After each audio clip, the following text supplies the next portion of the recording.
വിശുദ്ധനാമം വാഴ്ത്തപ്പെടുമാറാകട്ടെ.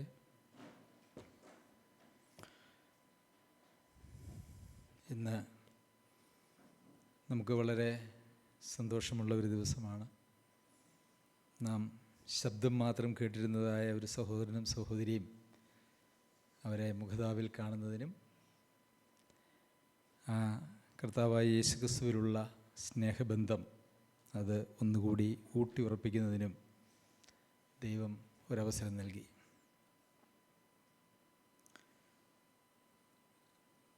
പ്രിയ സഹോദരി സ്നാനപ്പെടുവാനുള്ള ആഗ്രഹവും ആവശ്യവും എൻ്റെ അടുക്കൽ മാസങ്ങൾക്ക് മുമ്പ് തന്നെ പറഞ്ഞിട്ടുള്ളതാണ്. സഹോദരിയുടെ സ്നാനത്തിന് ചില പ്രത്യേകതകളൊക്കെ ഉണ്ട്. അതൊക്കെ പിന്നീട് നമുക്ക് മനസ്സിലാക്കുവാനായിട്ട് സാധിക്കും. ഇന്ന് ലോകത്ത് വ്യാപിച്ചിരിക്കുന്നതായ വേറൊരു സുവിശേഷവും വേറൊരു ക്രിസ്തുവും വേറൊരു ആത്മാവും അനേകരാൽ വഞ്ചിക്കപ്പെട്ടും അനേകർ വഞ്ചിച്ചും ഇരിക്കുന്നതായ ഒരു ലോകമാണ്. മനുഷ്യൻ്റെ മോഹങ്ങൾക്ക് അനുസരിച്ച് വചനത്തെയും സുവിശേഷത്തെയും കൂട്ടി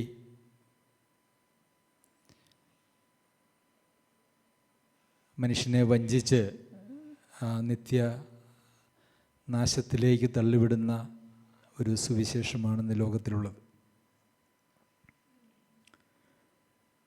എന്നാൽ ഈ നാളുകളിൽ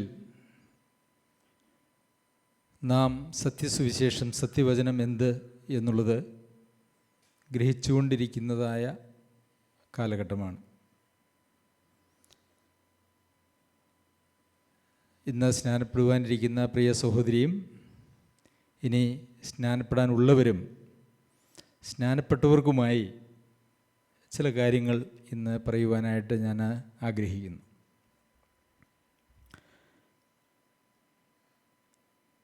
നമുക്കറിയാം, ഏറ്റവും ഒന്നാമത്തെ സുവിശേഷ പ്രസംഗം നടത്തിയത് പത്രോസ് അപ്പസ്തോലനാണ്. ആ ഒരു പ്രസംഗത്തോടുള്ള പ്രതികരണവും അപ്പസ്തോല പ്രവൃത്തികൾ 2-ാം അധ്യായത്തിൽ നാം വായിക്കുന്നുണ്ട്. അതിൻ്റെ 37 മുതലുള്ള വാക്യങ്ങളിലാണ് നമുക്കത് കാണാനായിട്ട് കഴിയുന്നത്. ഇത് കേട്ടിട്ട് അവർ ഹൃദയത്തിൽ കുത്തുകൊണ്ട് പത്രോസിനോടും ശേഷം അപ്പസ്തോലന്മാരോടും, സഹോദരന്മാരായ പുരുഷന്മാരെ, ഞങ്ങൾ എന്തു ചെയ്യേണ്ടു എന്ന് ചോദിച്ചു. സുവിശേഷം കേൾക്കുമ്പോൾ നമ്മളുടെ ഹൃദയത്തിൽ ഉണ്ടാകുന്നതായ ഒരു മാറ്റമാണ് അവിടെ നമ്മൾ കാണുന്നത്. അവർക്ക് ഹൃദയത്തിൽ കുത്തുകൊണ്ടു. അവർ നസ്രായനായ യേശുവിനെ, രക്ഷിതാവായി വന്ന യേശുവിനെ, ദൈവം ലോകത്തിൻ്റെ രക്ഷയ്ക്ക് വേണ്ടി അയച്ചതായിട്ടുള്ള മിശിഹായെയാണ് അവർ ക്രൂശിച്ചത് എന്നുള്ളത് അവർ അറിഞ്ഞപ്പോൾ, ആ മിശിഹായുടെ ക്രൂശീകരണത്തിലൂടെയാണ് മാനവരാശിയുടെ രക്ഷ എന്ന് അവർ മനസ്സിലാക്കിയപ്പോൾ അവരുടെ ഹൃദയത്തിൽ കുത്തുകൊണ്ടു. ഒരു മനുഷ്യൻ്റെ രക്ഷയുടെ ആദ്യത്തെ പടി എന്ന് പറയുന്നത് അവരുടെ ഹൃദയത്തിൻ്റെ തകർച്ചയാണ്.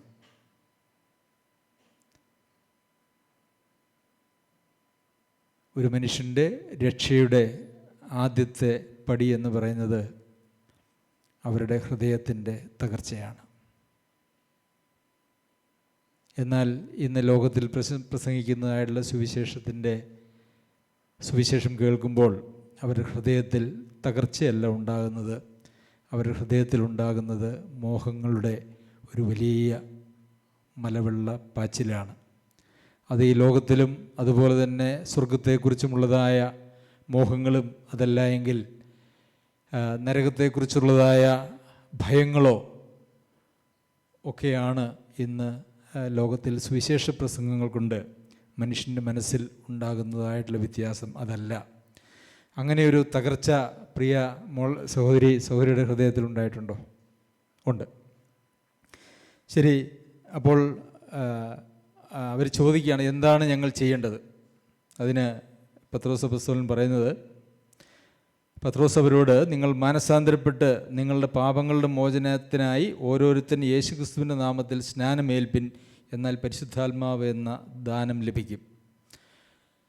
എന്താണ് ചെയ്യേണ്ടതെന്ന് ഒരൊറ്റ വാചകത്തിൽ പത്രോസ് അപ്പോസ്തലനോട് പറയുകയാണ്, ഒറ്റ വാചകം. പക്ഷേ അവിടെ നിർത്തിയില്ല, വീണ്ടും അത് തുടർന്നു. വാഗ്ദത്തം നിങ്ങൾക്കും നിങ്ങളുടെ മക്കൾക്കും നമ്മുടെ ദൈവമായ കർത്താവ് വിളിച്ചു വരുത്തുന്ന ദുരസ്ഥന്മാരായ ഏവർക്കും ഉള്ളതല്ലോ എന്ന് പറഞ്ഞു. പിന്നെ 40-ാമത്തെ വാക്യത്തിൽ, മറ്റ് പല വാക്കുകളാലും അവർ സാക്ഷ്യം പറഞ്ഞ് അവരെ പ്രബോധിപ്പിച്ചു. അപ്പോൾ ഈ ഒറ്റ വാചകത്തിൽ പറഞ്ഞതായിട്ടുള്ള സുവിശേഷം കൊണ്ട് അവിടെ നിർത്തിയില്ല, അല്ലേ? നിങ്ങൾ മാനസാന്തരപ്പെട്ട് നിങ്ങളുടെ പാപങ്ങളുടെ മോചനത്തിനായി ഓരോരുത്തരും യേശുക്രിസ്തുവിൻ്റെ നാമത്തിൽ സ്നാനമേൽപ്പിൻ എന്ന് പറഞ്ഞപ്പോൾ എല്ലാവരും കൂടെ ഓടിപ്പോയി സ്നാനപ്പെടുകയല്ല ചെയ്തത്. പിന്നെ എന്താണ് പത്രോസ് വീണ്ടും അവിടെ സംസാരിച്ചു, മറ്റു പല വാക്കുകളാലും. അതൊന്നും ഇവിടെ രേഖപ്പെടുത്തിയിട്ടില്ല. ഒരൊറ്റ വാചകത്തിൽ ഒരുപക്ഷെ ആ പ്രസംഗത്തിൻ്റെ ആ വാക്കുകളെ ചുരുക്കി അവിടെ എഴുതിയിട്ടുണ്ട്. അപ്പോസ്തലന്മാർ കർത്താവായ യേശുക്രിസ്തുവിൻ്റെ കൂടെ നടന്ന് പഠിച്ചതായ, തൻ്റെ ഉയർപ്പിന് ശേഷം 40 നാളോളം തൻ്റെ മരണത്തിന് മുമ്പും പഠിച്ചതായ അപ്പോസ്തലന്മാർക്ക് കർത്താവിൻ്റെ പിന്നാലെ പോകുന്നതിനെക്കുറിച്ച്, ജീവിക്കുന്നതിനെക്കുറിച്ച് പറഞ്ഞപ്പോൾ പല വാക്കുകളും പറയുവാനുണ്ടായിരുന്നു. സുവിശേഷം പറഞ്ഞപ്പോൾ അതും അവിടെ പറഞ്ഞു എന്ന് നമുക്ക് കാണാനായിട്ട് കഴിയും. എന്നാൽ ഒരൊറ്റ വാചകത്തിൽ അതിനെ ചുരുക്കി ഇവിടെ പറഞ്ഞിരിക്കുന്നത്, ഈ വക്രതയുള്ള തലമുറയിൽ നിന്ന് രക്ഷിക്കപ്പെടുവിനെന്ന് പറഞ്ഞു. അപ്പോൾ പാപത്തിൻ്റെ ശിക്ഷയിൽ നിന്ന് നിങ്ങൾക്കൊരു രക്ഷയുണ്ട്. അത് കർത്താവായ യേശുക്രിസ്തുവിലൂടെയാണ്. ആ പാപത്തിൻ്റെ പരിഹാരം കർത്താവായ യേശുക്രിസ്തു കാൽവരിയിൽ കഴിച്ച യാഗത്തിൻ്റെ അടിസ്ഥാനത്തിലാണ്. അതുകൊണ്ട് നിങ്ങൾ ആ യേശുക്രിസ്തുവിൽ വിശ്വസിച്ച് നിങ്ങൾ സ്നാനപ്പെടണം, എന്നാൽ പരിശുദ്ധാത്മാവ് എന്ന ദാനം ലഭിക്കും എന്ന് പറഞ്ഞ് സുവിശേഷത്തെ അവിടെ അവസാനിപ്പിച്ചില്ല. ഒത്തിരി കാര്യങ്ങൾ പറഞ്ഞു, മറ്റു പല വാക്കുകളും പത്രോസ് അപ്പോസ്തലൻ പറഞ്ഞു. അതിനെല്ലാം കൂടെ ചുരുക്കി ഒറ്റ വാചകം പറഞ്ഞു, ഈ വക്രതയുള്ള തലമുറയിൽ നിന്ന് രക്ഷിക്കപ്പെടുവിനെന്ന് പറഞ്ഞു. അപ്പോൾ നമ്മളുടെ ആത്മരക്ഷയോട് ചേർന്നും അതിനെ തുടർന്നും നമ്മുടെ ജീവിതത്തിൽ ഉണ്ടാകേണ്ടതായിട്ടുള്ള ഒരു രക്ഷയുണ്ട്. ഈ വക്രതയുള്ള തലമുറയിൽ നിന്നുള്ള രക്ഷ, അത് അവിടെ പ്രസംഗിച്ചു. എന്താണ് ഈ വക്രതയുള്ള ലോകത്തിൽ അല്ലെങ്കിൽ വക്രതയുള്ള തലമുറയിൽ നിന്ന് രക്ഷിക്കപ്പെടുവിൻ എന്ന് പറയുന്നത് കൊണ്ട് അർത്ഥമാക്കുന്നത്? അവിടുന്ന് രക്ഷപ്പെടണമെന്നല്ലേ പറയുന്നത്? ഈ വക്രതയുള്ള തലമുറയിൽ നിന്ന് രക്ഷിക്കപ്പെടുവിനെന്ന് പറഞ്ഞാൽ, ഒരു തലമുറ ഇവിടെയുണ്ട്, ഒരു ലോകം ഇവിടെയുണ്ട്, ഒരു വ്യവസ്ഥിതി ഇവിടെയുണ്ട്. അതിൽ നിന്ന് കൂടി നിങ്ങൾ രക്ഷപ്പെട്ടോണം എന്നാണ് അതിൻ്റെ അർത്ഥം. അതായത് അവിടെ നിങ്ങൾക്ക് യാതൊരു വക പങ്കുമില്ല, ആ വ്യവസ്ഥിതിയിൽ നിങ്ങൾക്കൊരു പങ്കുമില്ല, അവിടെ നിങ്ങൾക്കൊരു കാര്യവുമില്ല. അതുകൊണ്ട് നിങ്ങളുടെ ആത്മാവിൻ്റെ രക്ഷ, ആത്മാവ് രക്ഷിക്കപ്പെടുമ്പോൾ നിങ്ങൾ രക്ഷപ്പെടേണ്ടതായിട്ടുള്ള ഒരു ലൗകിക സംവിധാനം ഈ ലോകത്തിലുണ്ട്. അവിടെ നിന്നും കൂടെ നിങ്ങൾ രക്ഷപ്പെട്ടോണം എന്ന് പറഞ്ഞു. അപ്പോൾ അത് കേട്ടതായിട്ടുള്ള ആളുകൾക്ക് അത് ബോധ്യമായി. അതിനെക്കുറിച്ച് എന്താ നമ്മൾ വായിക്കുന്നത്? അവൻ്റെ വാക്ക് കൈക്കൊണ്ടവർ. അവിടെ യഥാർത്ഥത്തിൽ രക്ഷയുടെ, ആത്മരക്ഷയുടെ സന്ദേശം കൈക്കൊണ്ടവർ എന്നല്ല പ്രാഥമികമായിട്ടും അവിടെ പറഞ്ഞിരിക്കുന്നത്. അതെല്ലാവർക്കും മനസ്സിലായി. എന്നാൽ ആ സന്ദേശത്തിന് ശേഷം മറ്റു പല വാക്കുകളാലും അവരെ പ്രബോധിപ്പിച്ചു.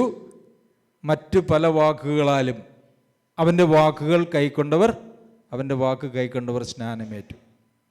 അപ്പോൾ ഇത് കേവലം പാപത്തിൻ്റെ ശിക്ഷയിൽ നിന്നുള്ള ഒരു രക്ഷയെക്കുറിച്ച് മാത്രമല്ല, മറിച്ച് പിശാചിൻ്റെ അധീനതയിൽ കിടക്കുകയും പാപത്തിൻ്റെ ബന്ധനത്തിൽ കിടക്കുകയും ചെയ്യുന്നതായിട്ടുള്ള ഒരു ലൗകിക സംസ്കാരത്തിൽ നിന്നും കൂടെയുള്ള ഒരു രക്ഷപ്പെടേണ്ടതായിട്ടുള്ള ഉത്തരവാദിത്വം നമുക്കുണ്ട്. ആ ഉത്തരവാദിത്വത്തെക്കുറിച്ച് ബോധ്യമുണ്ടോ? ഉണ്ട്. അതാണ് സുവിശേഷം. എന്നാൽ പ്രിയമുള്ളവരെ, ഈ ഒരു കാര്യം സുവിശേഷം പറയുന്നവരിടത്തും ഇന്ന് പ്രസംഗിക്കുന്നില്ല എന്നുള്ളത് നമുക്കറിയാമല്ലോ. അങ്ങനെ ഒരു സുവിശേഷം നമുക്ക് കേൾക്കുവാനായിട്ടില്ല. അപ്പോൾ അവൻ്റെ വാക്ക് കൈക്കൊണ്ടവർ സ്നാനമേറ്റു. അന്ന് 3000-ഓളം പേർ അവരോട് ചേർന്നു. അതിനുശേഷം അവരോട് ചേർന്നതായിട്ടുള്ള ആളുകൾ അവരെങ്ങനെ ജീവിച്ചു എന്നുള്ളതാണ് പിന്നീടുള്ള വാക്യങ്ങളിൽ കാണുന്നത്. ഇത് അപ്പസ്തോല പ്രവൃത്തികൾ എന്ന് പറയുന്നതായിട്ടുള്ള പുസ്തകം. അങ്ങനെ അവർ ഈ പെന്തക്കോസ്ത് നാളിൽ അതിൻ്റെ ഒരു ഭാഗം എഴുതി, അതിനുശേഷം ഓരോ സംഭവങ്ങളും നടന്നപ്പോൾ അതിൻ്റെ ഓരോരോ ഭാഗങ്ങൾ എഴുതി പൂർത്തീകരിച്ചതായിട്ടുള്ളൊരു പുസ്തകമല്ല. മറിച്ച് AD 70 ശേഷം AD 80-നോടനുബന്ധിച്ചോ ലൂക്കോസ് എന്ന് പറയുന്നതായ പൗലോസ് അപ്പോസ്തലൻ്റെ സഹകാരിയായി പ്രവർത്തിച്ച ലൂക്കോസ് എഴുതിയതായിട്ടുള്ള പുസ്തകമാണ്. എന്ന് സംഭവിച്ചതിനെക്കുറിച്ചാണ് ഇത് എഴുതിയിരിക്കുന്നത്. AD 29 മുതൽ സംഭവിച്ചതായിട്ടുള്ള കാര്യങ്ങളാണ് ഇവിടെ രേഖപ്പെടുത്തിയിരിക്കുന്നത്. അപ്പോൾ പിന്നെ അവർ ജീവിച്ച ജീവിതത്തെക്കുറിച്ച് തുടർന്നുള്ള വാക്കുകളിൽ നമുക്ക് കാണുവാനായിട്ട് കഴിയും. വിശ്വസിച്ചവർ, 44-ാമത്തെ വാക്യം, വിശ്വസിച്ചവർ എല്ലാവരും ഒരുമിച്ചിരുന്നു. എന്താണ് അങ്ങനെ? പാപബോധം വന്നു, മാനസാന്തരപ്പെട്ടു, ലോകത്തിൽ നിന്ന് രക്ഷിക്കപ്പെടുവാനായിട്ട് അവർ തീരുമാനിച്ചു, അവർ സ്നാനപ്പെട്ടു, അവർ കർത്താവിനോട് ചേർന്നു, അവിടുത്തെ ജനത്തോട് ചേർന്നു. അവർ പിന്നെന്താ ചെയ്തേ? അവരെല്ലാവരും ഒരുമിച്ചിരുന്നു. ഒരുമിച്ചിരിക്കുക എന്ന് പറഞ്ഞാൽ അതുകൊണ്ട് എന്താ അർത്ഥമാക്കിയിരിക്കുന്നത്? എല്ലാവരും കൂടെ ഒരു വീടിനകത്ത് ചേർന്നിരുന്നു എന്നാണോ? അല്ല, അവർക്കൊരു ഒരുമയുണ്ടായിരുന്നു. അവരുടെ ഇടയിൽ ഭിന്നതയല്ല, അവരുടെ ഇടയിൽ ഒരുമയുണ്ടായിരുന്നു. ശരി, സകലതും പൊതുവക എന്ന് എണ്ണി. അതിന്ന് വേണോ? അത് 1-ാം നൂറ്റാണ്ടിൽ ചെയ്ത കാര്യമാണോ? ഇന്ന് വേണോ? വേണം, ഇല്ലേ? സകലതും പൊതുവക എന്നെണ്ണി. അത് സഭയുള്ളിടത്തോളം കാലം കർത്താവിനെ സ്വീകരിക്കുന്ന ആളുകൾക്ക് അവരുടെ ഹൃദയത്തിൽ ഉണ്ടാകേണ്ടതായിട്ടുള്ള മനോഭാവമാണ്. തനിക്കുള്ളതൊന്നും ആരും സ്വന്തം എന്ന് ചിന്തിച്ചില്ല എന്ന് നമ്മൾ 4-ാമത്തെ അധ്യായത്തിൽ വായിക്കുന്നുണ്ട്. അപ്പോൾ എല്ലാം പൊതുവക എന്ന് എണ്ണി. എന്താ അതുകൊണ്ട് അർത്ഥമാക്കുന്നത്? ദൈവസഭയിലേക്ക് കടന്നു വരുന്നതായിട്ടുള്ള ആളുകൾ എല്ലാവരും ക്രിസ്തുവിനോട് ചേർന്ന് അവർ ഒരു ശരീരമായി, ക്രിസ്തുവിൻ്റെ ശരീരമാകുന്ന സഭ ഒരു ശരീരമായി അവർ ചേർന്നിരിക്കുമ്പോൾ അവർക്ക് പ്രത്യേകമായിട്ടുള്ള ഒരു സംവിധാനം എന്ന് പറയുന്നത് നമ്മുടെ ചിന്തയ്ക്ക് പോലും യോജിക്കുന്നതല്ല. ഒന്ന് ആലോചിച്ച് നോക്കൂ. നമ്മളെല്ലാവരും സഭയുടെ അവയവങ്ങളാണ്, അംഗങ്ങളാണ്. സഭയുടെ അവയവങ്ങളാണ്, ശരീരത്തിൻ്റെ അവയവങ്ങളാണ്. ഈ കൈക്ക് സ്വന്തമായിട്ട് ഈ ശരീരത്തിൽ എന്താണുള്ളത്? എൻ്റെ കണ്ണിന് സ്വന്തമായിട്ട് ഈ ശരീരത്തിൽ എന്തെങ്കിലും ഉണ്ടോ? അങ്ങനെയൊന്നില്ല. ഈ പൊതുവക എന്ന് എണ്ണി എന്ന് പറയുന്നത് അതൊരു യാഥാർത്ഥ്യമായിരിക്കണം. നമ്മളുടേതൊന്നും എൻ്റെ സ്വന്തം എന്ന് പറയുവാനായിട്ടോ എനിക്ക് വേണ്ടി എന്നുള്ള നിലയിൽ സൂക്ഷിക്കുവാനായിട്ടോ യാതൊരു അവകാശവും ദൈവസഭയിൽ ഇല്ല എന്നുള്ളത് തന്നെ. കർത്താവിൻ്റെ ശിഷ്യന്മാർ കർത്താവിനെ ഒരിക്കൽ, ഞങ്ങൾ സകലവും വിട്ട് നിന്നെ പിന്തുടർന്നിരിക്കുന്നു, ഞങ്ങൾക്ക് എന്ത് കിട്ടും? കർത്താവ് എന്താ പറഞ്ഞേ?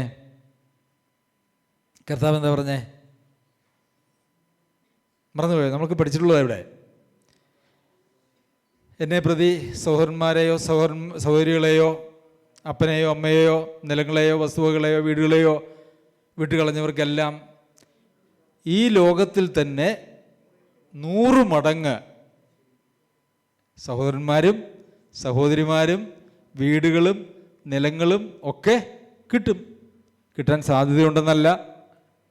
സ്വർഗത്തിലാണ് നിങ്ങളുടെ എല്ലാ പ്രതിഫലവും എന്ന് ആണോ പറഞ്ഞത്? ഇവിടെ നിങ്ങൾക്ക് ഈ ലോകത്തിലൊന്നുമില്ല, സ്വർഗത്തിലാണെന്ന് പറഞ്ഞോ?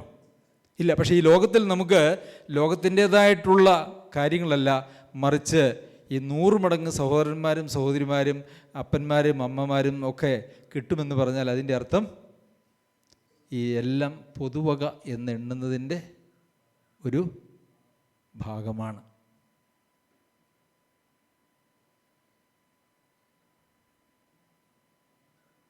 അപ്പോൾ അവർ സകലതും പൊതുവക എന്ന് എണ്ണി. പിന്നെ എന്താണ്? ജന്മഭൂമികളും വസ്തുക്കളും വിറ്റ് അവനവന് ആവശ്യമുള്ളതുപോലെ എല്ലാവർക്കും പങ്കിടുകയും. അങ്ങനെ വിറ്റ് പങ്കിട്ടതായിട്ടുള്ള അവസരം യെരുശലേമിലെ സഭയിൽ ആദ്യകാലങ്ങളിൽ ഉണ്ടായിരുന്നു. അതിന് പ്രത്യേകമായിട്ടുള്ളൊരു പശ്ചാത്തലം വന്നുണ്ടായിരുന്നു. പെന്തക്കോസ്ത നാളിന് അന്ന് യൂറോപ്പിലും മിഡിൽ ഈസ്റ്റിലും ഉണ്ടായിരുന്ന ആളുകളെല്ലാം പെന്തക്കോസ്ത പെരുന്നാളിനായിട്ട് യഹൂദന്മാർ യെരുശലേം ദേവാലയത്തിൽ വന്നു. അവരിൽ കുറേ ആളുകളാണ് ഈ സുവിശേഷം കേട്ട് അവർ രക്ഷിക്കപ്പെട്ടത്. അങ്ങനെ രക്ഷിക്കപ്പെട്ടതായിട്ടുള്ള ആളുകൾക്ക് അവിടെ എങ്ങും ഒന്നും ഉണ്ടായിരുന്നില്ല. അവരെന്ത് ചെയ്തു? അവരവരുടെ സ്വദേശത്തേക്കൊന്നും പോകുന്നില്ല. ഇനി ഇവിടെ തന്നെ ജീവിക്കാമെന്ന് വിചാരിച്ചപ്പോൾ അവർക്ക് സ്ഥലവും വീടും ഒന്നും ഇല്ലാതിരുന്ന ഒരു പ്രത്യേക സാഹചര്യത്തിലാണ് എല്ലാം വിറ്റ് കൊണ്ടുവന്ന്, എല്ലാവരും എല്ലാം വിറ്റിട്ടില്ല, ചിലർക്ക് വിറ്റ് കൊണ്ടുവന്ന് ആവശ്യം പോലെ ആളുകൾക്ക് പങ്കിട്ടു എന്നാണ് നമുക്ക് കാണാനായിട്ട് കഴിയുന്നത്. എന്നാൽ അതിനകത്തൊരു പ്രമാണമുണ്ട്. ഒരു ആവശ്യത്തിന് വേണ്ടി വിൽക്കേണ്ടി വന്നാൽ വിൽക്കാൻ തയ്യാറാണോ?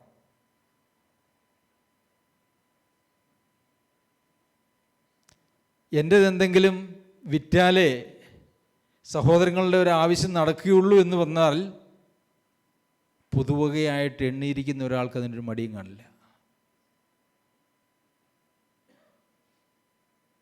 എല്ലാം വിറ്റ് തുല്യമായി പങ്കിട്ട് എല്ലാവരും തുല്യതയിൽ ജീവിക്കുക എന്ന് പറഞ്ഞൊരു പ്രമാണം ഒരിക്കലും ബൈബിളിലില്ല. അങ്ങനെയില്ല. കാരണം അങ്ങനെ ചെയ്തു എന്ന് നമ്മൾ ഒന്ന് ചിന്തിച്ചാൽ പോലും നമുക്കറിയാം, ഒരു ദിവസം കഴിയുമ്പോൾ ആ തുല്യത മാറും, അല്ലേ? ഒരാൾ കുറച്ച് ചിലവഴിച്ചു, ഒരാൾ കൂടുതൽ ചിലവഴിച്ചു, അപ്പോൾ ഒരു ദിവസം കഴിയുമ്പം തുല്യത മാറിയില്ലേ? അങ്ങനെ ഒരു പരിപാടിയില്ല വചനത്തിൽ. മുട്ടുള്ളവർ ആരും അവരുടെ ഇടയിൽ ഉണ്ടായിരുന്നില്ല. മനുഷ്യൻ്റെ അടിസ്ഥാനപരമായിട്ടുള്ള ആവശ്യങ്ങൾക്ക് കുറവുള്ളവർ ആരും സഭയിൽ ഉണ്ടായിരുന്നില്ല എന്നുള്ളതാണ് അവിടുത്തെ പ്രമാണം എന്ന് പറയുന്നത്. ശരി, അപ്പോൾ പൊതുവക എന്നെണ്ണി വിറ്റു, വിൽക്കേണ്ടി വന്നാൽ വിൽക്കണം. പിന്നെ എന്തൊക്കെയാണ് അവർ ചെയ്തത്? ഒരുമനപ്പെട്ടു, ഒരുമിച്ചിരുന്നു, ഒരുമനപ്പെട്ടു എന്ന് പറഞ്ഞാൽ എന്താ?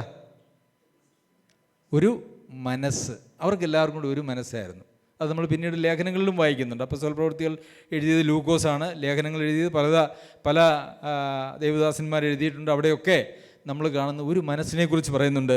അവർ ഒരുമനപ്പെട്ടു ദേവാലയത്തിൽ കൂടി വന്നു, വീട്ടിൽ അപ്പം നുറുക്കിക്കൊണ്ട് ഉല്ലാസവും ഹൃദയപരമാർത്ഥതയും പൂണ്ട ഭക്ഷണം കഴിക്കുകയും ദൈവത്തെ സ്തുതിക്കുകയും, പിന്നെ 47-ാമത്തെ വാക്യത്തിൽ സകല ജനത്തിൻ്റെയും കൃപ അനുഭവിക്കുകയും ചെയ്തു. ഇടയന്മാരുടെ കൃപ ആടുകൾ അനുഭവിച്ചു എന്നാണോ? അല്ലെങ്കിൽ ഏതെങ്കിലും ചില സഹോദരന്മാരുടെ കൃപകൾ ബാക്കിയുള്ളവർ അനുഭവിച്ചു എന്നാണോ? എല്ലാവരുടെയും, അല്ലേ? സകല ജനത്തിൻ്റെയും കൃപ അനുഭവിച്ചു. എല്ലാവർക്കും, ഒരു സഭയിൽ അംഗമായിരിക്കുന്ന എല്ലാവരുടെയും കൃപ അനുഭവിക്കുവാനുള്ള സാധ്യതയും ഉത്തരവാദിത്വവും ഉണ്ട്. അങ്ങനെ ആകുമ്പോൾ മാത്രമേ അതൊരു സഭയാകുന്നുള്ളൂ. ഈ യാഥാർത്ഥ്യങ്ങൾ ഉൾക്കൊള്ളുകയും അത് അംഗീകരിക്കുകയും ചെയ്യുന്നുണ്ടോ? ഉണ്ട്. നമുക്ക് സ്നാനം എന്താണ്? ഇപ്പം സ്നാനപ്പെടുവിൻ എന്ന് പത്രോസ് പ്രസംഗിച്ചു. എന്നാൽ ഈ സ്നാനത്തിൽ എന്താണ് സംഭവിക്കുന്നത് എന്ന് നമുക്ക് അല്പമായി ചിന്തിക്കാം. സ്നാനത്തിൽ എന്താണ് സംഭവിക്കുന്നത്?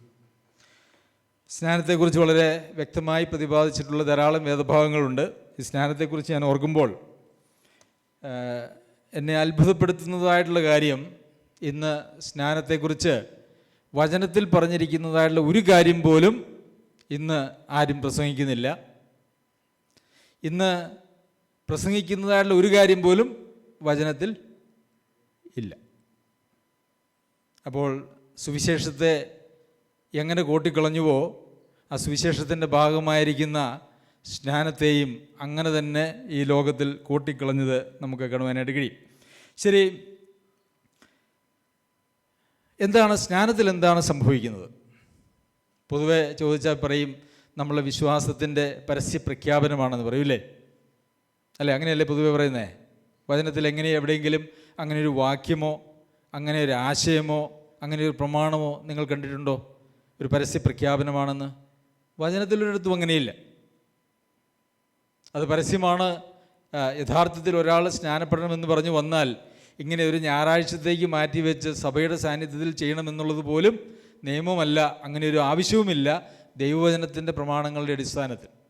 അങ്ങനെ ഞായറാഴ്ച വരാൻ കഴിയാത്ത ആളുകൾ ഇടയ്ക്ക് വന്ന് സ്നാനപ്പെട്ടു പോയതായിട്ടുള്ള സംഭവങ്ങളൊക്കെ നമുക്ക് ഇവിടെ ഉണ്ടായിട്ടുണ്ട്. അതും നിങ്ങൾക്കൊരു പക്ഷേ അറിയാമായിരിക്കുമല്ലോ. എന്നാൽ സ്നാനം എന്താണ് ശരിക്കും? സ്നാനത്തെക്കുറിച്ച് നാം വായിക്കുന്നത് ക്രിസ്തുയേശുവിനോട് ചേരുവാനുള്ള കാര്യമാണ്. ക്രിസ്തുയേശുവിനോട് ചേരുവാൻ സ്നാനമേറ്റിരിക്കുന്നവരായ നിങ്ങൾ, ഗലാത്യ ലേഖനത്തിൽ നാം വായിക്കുന്നുണ്ട്, റോമർക്ക് എഴുതിയ ലേഖനം 6-ാം അധ്യായത്തിലും നാം അങ്ങനെ വായിക്കുന്നുണ്ട്. അപ്പോൾ എങ്ങനെയാണ് ക്രിസ്തുയേശുവിനോട് ചേരുന്നത് എന്ന് പറഞ്ഞിട്ടുണ്ട്. അവിടെ ക്രിസ്തുയേശുവിനോട് ചേരുവാനായിട്ടാണ് സ്നാനമേറ്റത്, സ്നാനമുള്ളത്. അപ്പോൾ ഈ സ്നാനപ്പെട്ട് ക്രിസ്തുയേശുവിനോട് ചേരുന്നതിൽ ഉൾപ്പെട്ടിരിക്കുന്ന കാര്യങ്ങൾ എന്താണ് എന്നവിടെ പറഞ്ഞിട്ടുണ്ട്. എന്താണ് പറഞ്ഞിരിക്കുന്നത്? യേശുക്രിസ്തുവിനോട് ചേരുവാൻ, 3-ാം വാക്യം, 6-ാം അധ്യായം 3-ാം വാക്യം, യേശുക്രിസ്തുവിനോട് ചേരുവാൻ സ്നാനമേറ്റവരായ നാം എല്ലാവരും അവൻ്റെ മരണത്തിൽ പങ്കാളികളാകുവാൻ സ്നാനമേറ്റിരിക്കുന്നു എന്ന് നിങ്ങൾ അറിയുന്നില്ലയോ? അപ്പോൾ സ്നാനം എന്ന് പറയുന്നത് എന്താണ്? കർത്താവായ യേശുക്രിസ്തുവിൻ്റെ മരണത്തിലുള്ള പങ്കാളിത്തമാണത്. ആ പങ്കാളിത്തത്തെ കാണിക്കുന്നതെന്നാണോ? അല്ല, പങ്കാളിത്തത്തെ കാണിക്കുന്നതുമല്ല, അത് പങ്കാളിത്തം തന്നെയാണ്. ഒരാൾ സ്നാനപ്പെടുമ്പോൾ ആ ക്രിസ്തുവിൻ്റെ മരണത്തിൻ്റെ പങ്കാളിത്തം, അതിനെക്കുറിച്ച് തുടർന്ന് അങ്ങോട്ട് വായിക്കുമ്പോൾ അവൻ്റെ മരണത്തിൻ്റെ സാദൃശ്യത്തോട് നാം ഏകീഭവിച്ചവരായെങ്കിൽ, 5-ാം വാക്യം. അപ്പോൾ കർത്താവായ യേശു ക്രിസ്തുവിൻ്റെ മരണത്തിൻ്റെ സാദൃശ്യത്തോടുള്ള ഏകീഭാവനമാണ് എന്ത്? സ്നാനം. മരണം മാത്രമാണോ? അല്ല, ഒന്നുകൂടി അവിടെ പറഞ്ഞിട്ടുണ്ട്. എന്താണ്? സ്നാനത്തിൽ അവൻ്റെ മരണത്തിൽ പങ്കാളികളാകുവാൻ സ്നാനമേറ്റിരിക്കുന്നു. അങ്ങനെ നാം അവൻ്റെ മരണത്തിൽ പങ്കാളികളായി തീർന്ന സ്നാനത്താൽ അവനോടുകൂടെ കുഴിച്ചിടപ്പെട്ടു. അപ്പോൾ കർത്താവായ യേശുക്രിസ്തുവിനോടുകൂടെ മരിച്ച് കർത്താവായ യേശുക്രിസ്തുവിനോടുകൂടെ കുഴിച്ചിടപ്പെട്ട്, അടുത്തത് എന്താണ്? ക്രിസ്തു മരിച്ചിട്ട് പിതാവിൻ്റെ മഹിമയാൽ ജീവിച്ചെഴുന്നേറ്റതുപോലെ നാമും ജീവൻ്റെ പുതുക്കത്തിൽ നടക്കേണ്ടതിന് തന്നെ.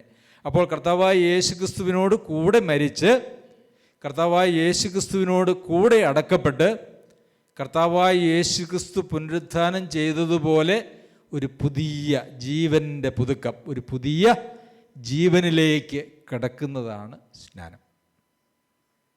എന്തെങ്കിലും വ്യാഖ്യാന പെശകോ തെറ്റിദ്ധാരണയോ കൃത്യതയില്ലായ്മ എന്തെങ്കിലും അവിടെ ഉണ്ടോ? ഇല്ല. ഇത് ഒന്നിൻ്റെയും പരസ്യപ്രഖ്യാപനമല്ല. ഇത് കർത്താവായ യേശുക്രിസ്തുവിൻ്റെ മരണത്തിൻ്റെ പങ്കാളിത്തമാണ്.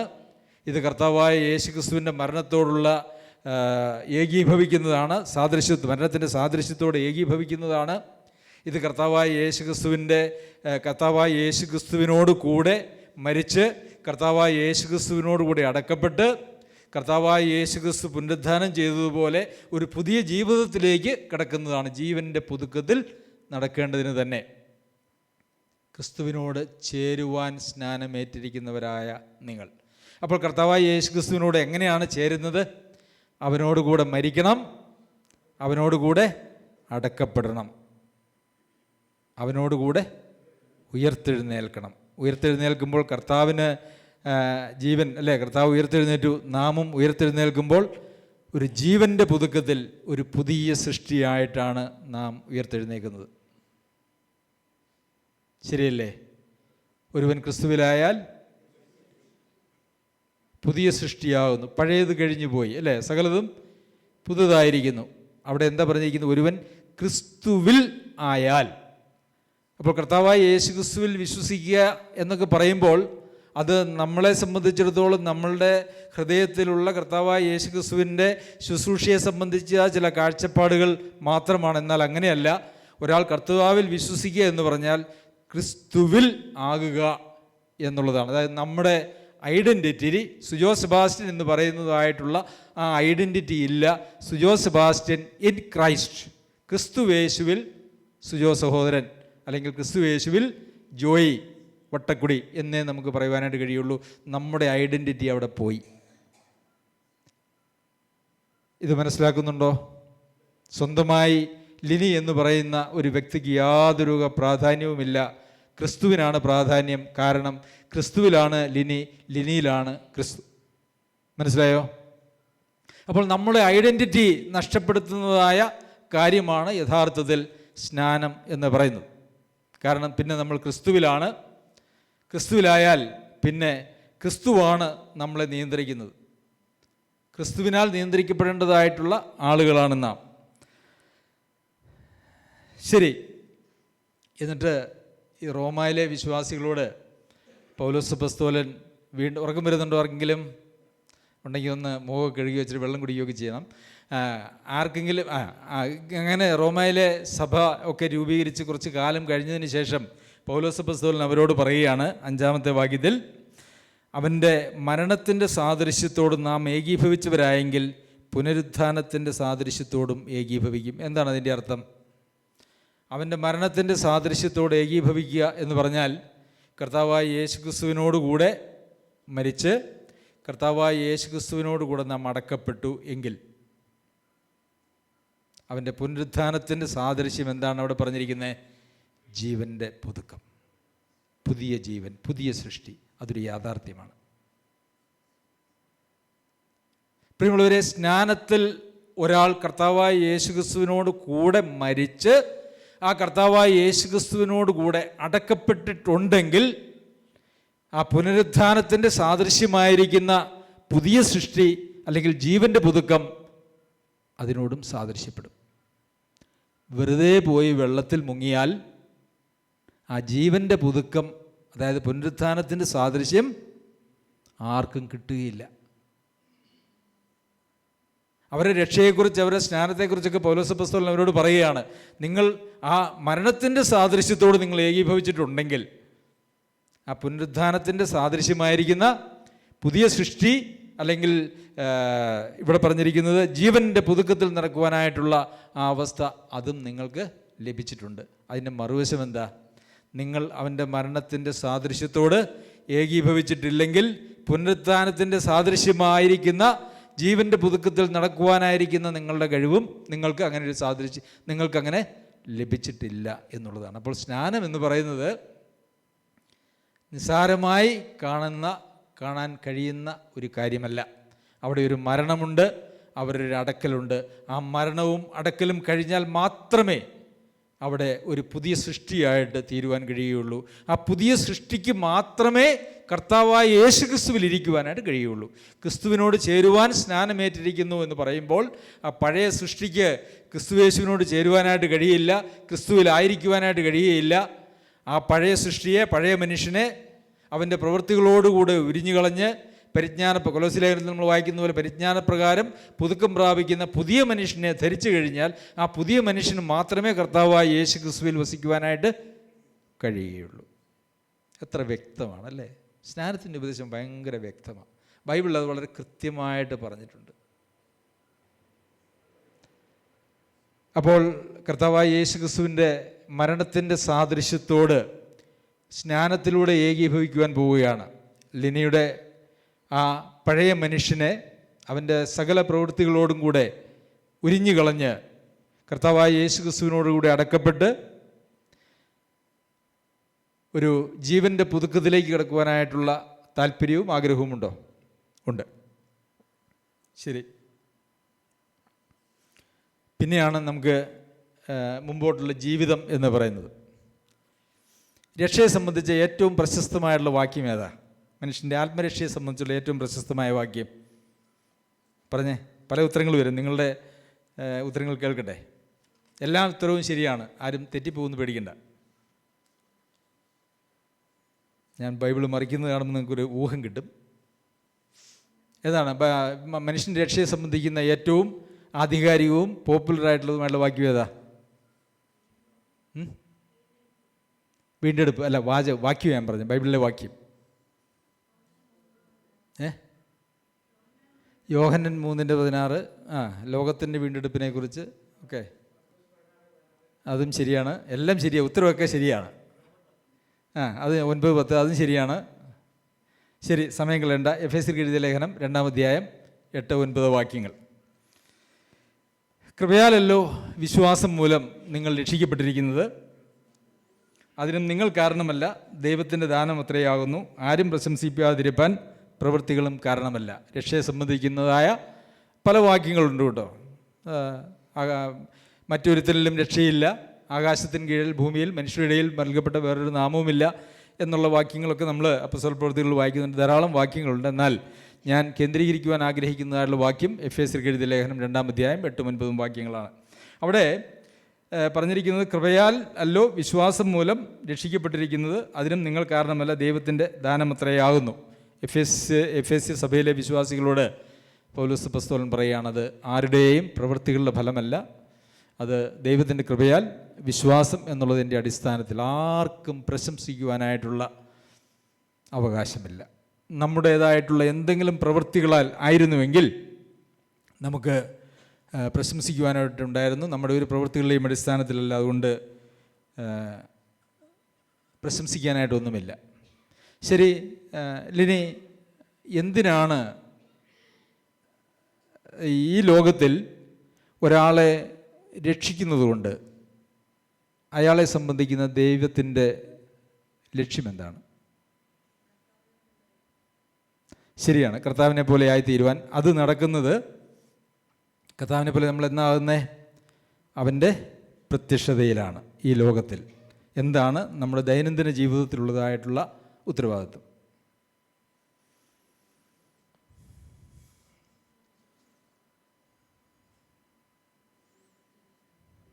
10-ാം വാക്യം, നാം അവൻ്റെ കൈപ്പണിയായി സൽപ്രവൃത്തികൾക്കായിട്ട് ക്രിസ്തുയേശുവിൽ സൃഷ്ടിക്കപ്പെട്ടവരാകുന്നു, നാം ചെയ്തു പോരേണ്ടതിന് ദൈവം അവ മുന്നൊരുക്കിയിരിക്കുന്നു. അപ്പോൾ എന്തിനാണ് ദൈവം ഇങ്ങനെ കൃപയാൽ വിശ്വാസത്താൽ രക്ഷിക്കുന്നത്? ഈ രക്ഷിക്കുന്നതിന് മുമ്പ് തന്നെ ദൈവം ചില കാര്യങ്ങൾ ഒരുക്കി വെച്ചു. എന്താണ്? മുന്നൊരുക്കപ്പെട്ടതായ ചില സൽപ്രവൃത്തികൾ. നമ്മൾ വിചാരിക്കുന്ന കർത്താവ് നമ്മെ രക്ഷിച്ചിരിക്കുന്നത് സ്വർഗത്തിലേക്ക് കൊണ്ടുപോകാനാണെന്ന്. ഓക്കെ, അതൊക്കെ അതിനകത്ത് ഉൾപ്പെട്ടിട്ടുണ്ട്. എന്നാൽ ഈ ലോകത്തിലുള്ള നമ്മുടെ ജീവിതത്തെ ഈ ദുഷ്ടലോകത്തിൽ നിന്നും അല്ലെങ്കിൽ വക്രതയുള്ള തലമുറയിൽ നിന്നും നിങ്ങൾ രക്ഷിക്കപ്പെടുവിൻ എന്ന് പറയുമ്പോൾ ഈ ലോകത്തിൻ്റെ വ്യവസ്ഥകളിൽ നമുക്ക് യാതൊരു പങ്കുമില്ല, ഈ ലോകത്തിൽ നിന്നുകൂടി നിങ്ങൾ രക്ഷപ്പെട്ടോണം എന്ന് പറയുന്നതിനൊപ്പം നമ്മൾ രക്ഷപ്പെട്ട് എങ്ങോട്ടാണ് പോകുന്നത്?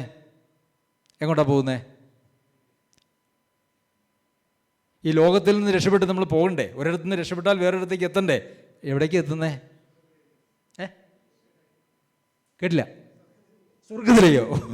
അല്ലല്ലോ, നമ്മളൊക്കെ ഇപ്പോൾ ഭൂമിയിലാണല്ലോ. സ്വർഗസ്ഥലങ്ങളിൽ ഇരുത്തിയിരിക്കുന്നു എന്ന് പറയുന്നത് അത് ആത്മീയമായ അർത്ഥത്തിലാണ്. പക്ഷെ നമ്മളെല്ലാവരും ഭൂമിയിലാണ്. നമ്മൾ ഒരിടത്തു നിന്ന് രക്ഷപ്പെട്ടാൽ പിന്നെ എങ്ങോട്ടാണ് പോകുന്നേ? ഇത്ര സിമ്പിളായിട്ടുള്ള ഉത്തരമാണ്. ഈ ലോകത്തിൽ നിന്ന് രക്ഷപ്പെട്ടു, എങ്ങോട്ടാണ് നമ്മൾ ചേരുന്നേ?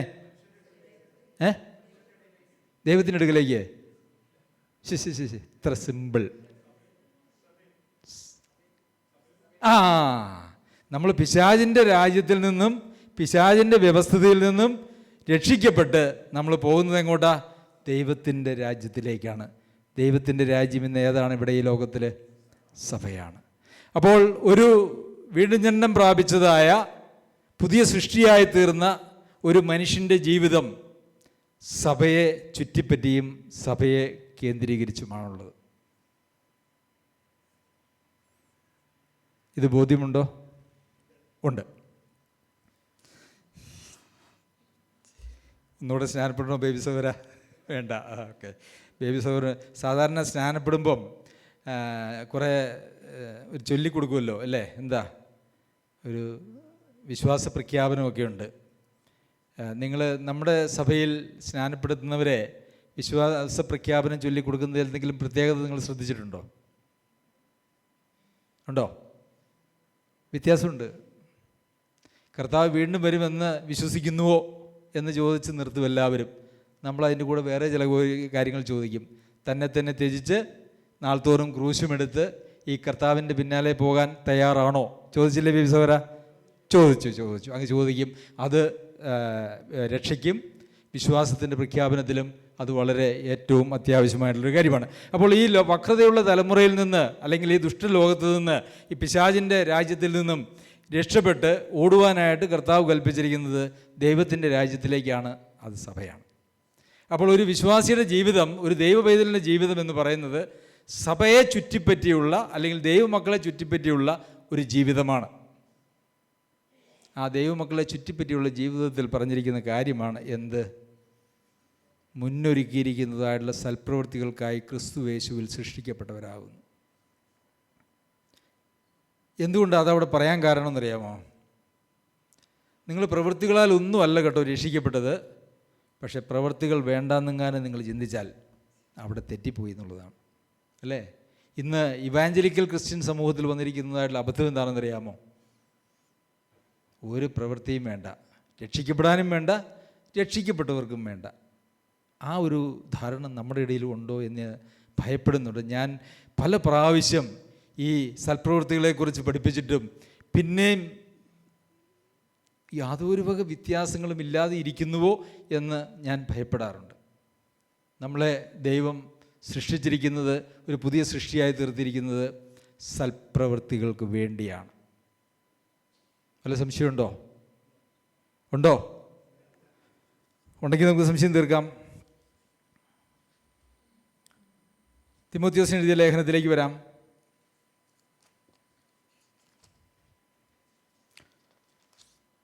രണ്ട് തിമോത്തിയോസ് 3-ാം അധ്യായം.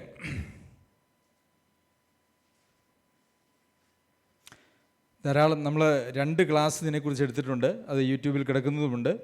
എല്ലാ തിരുവെഴുത്തും 16-ാം വാക്യം, എല്ലാ തിരുവെഴുത്തും ദൈവവിശ്വാസിയുമാകയാൽ ദൈവത്തിൻ്റെ മനുഷ്യൻ സകല സൽപ്രവൃത്തിക്കും വക പ്രാപിച്ച് തികഞ്ഞവനാകേണ്ടതിന് ഉപദേശത്തിനും ശാസ്ത്രത്തിനും ഗുണീകരണത്തിനും നീതിയിലെ അഭ്യാസത്തിനും പ്രയോജനമുള്ളതാകുന്നു.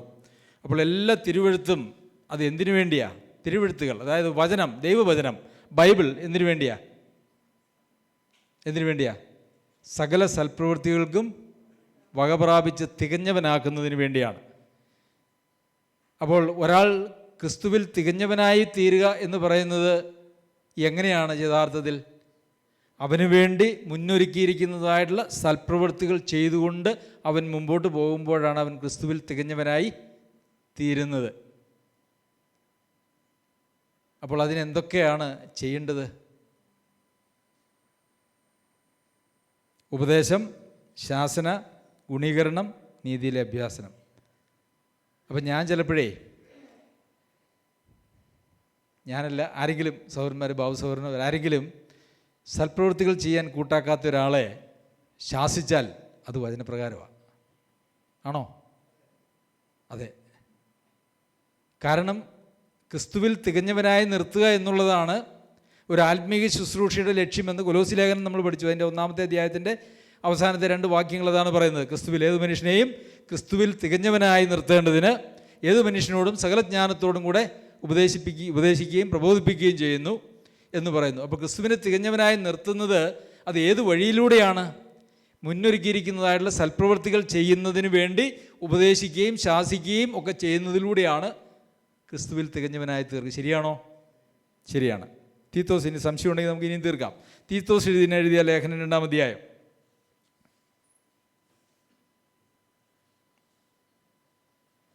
അതിന് 14-ാമത്തെ വാക്യം.